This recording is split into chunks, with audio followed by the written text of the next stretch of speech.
Commanders at Bengals. It is the late Monday Night Football game. So the first one starts at 7:30 Eastern.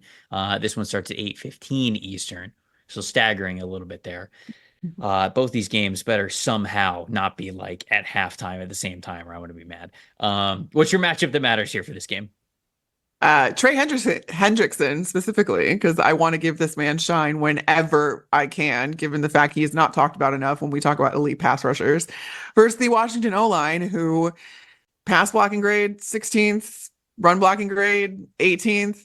That's again with a rookie quarterback, you need to it's fine. It's average. But when you're going against some of these guys like Trey Hendrickson, like some of these more elite pass rushers, that's a concern when you have a young quarterback behind you. So also the fact that this offensive line is presumably responsible for setting protections and doing things to take things off of Jaden Daniels' plate.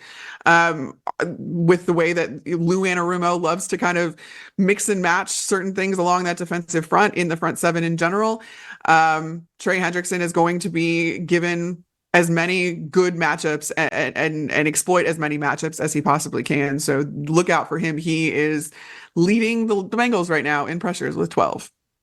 Yeah, he is a major piece of every single thing that they do on the defense side of the ball. It absolutely starts with Trey Hendrickson. So there's no doubt about it. He could be a matchup that matters every single week, and you would be Every single right to week. point him out and give him his praise. I'm going to talk about the Washington pass game versus the Bengals pass defense. And it's, when I was doing some research for this one, it's interesting because Washington's pass game specifically with Cliff Kingsbury as their offensive coordinator, and certainly coming from an offense that was so spread out and air raidy like Jaden Daniels was at LSU, it incorporates a lot of horizontal throws as much as vertical throws, right? I mean, the idea is that you're spreading the field out so much sideline to sideline.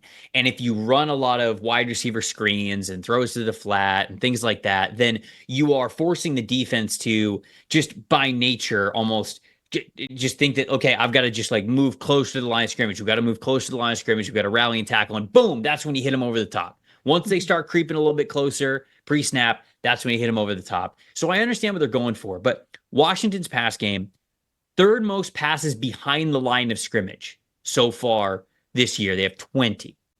And so it's something that they love to do. One of the highest clips that we have in the league. And on the flip side, the Bengals are 26th in the league in passing yards allowed per coverage rep on passes that come from behind the line of scrimmage. So it's a little bit of maybe it's a point of contention when people watch Washington's offense and they go, stop throwing it behind the line of scrimmage, just throw it.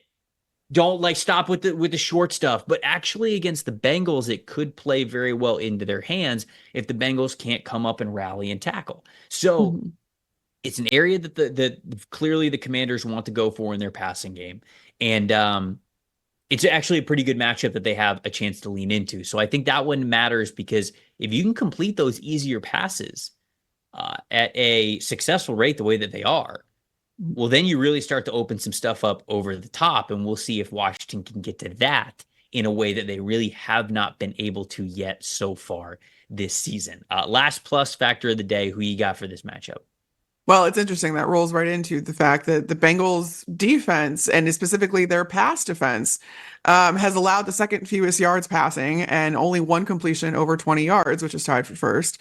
So you have that side of the defense, I should say, that level of the defense on lock. We talked about Trey Hendrickson being the guy that's leading the team in pressures. He's leading the team in pressures with 12. The next guy down the list is Sam Hubbard with 4. I need more from the rest of the Bengals defensive line, and that is why I'm calling them my plus factor. Because again, you have the pass defense. You have up front happening with Trey Hendrickson, but he is not getting a lot of help. So I want some of these other guys to start helping him out, make this a more complete defense, as I know it can be again under Lou Anarumo, who I think is one of the best defensive coordinators we have. Figure out how to spread the wealth, spread the production, take some stuff off of Trey Hendrickson's plate so that he can just go and exploit the matchups that he's supposed to, rather than having to be the one to get pressure for this entire defense. No, I think that's, for as much as we want to give praise to Trey Hendrickson, you do kind of need more from the rest of the defensive line. There's no doubt about it. My plus factor, I'll stick with the Cincinnati Bengals. It's Jermaine Burton. Hmm. I don't know what's going on with Jermaine Burton, right? The film was great.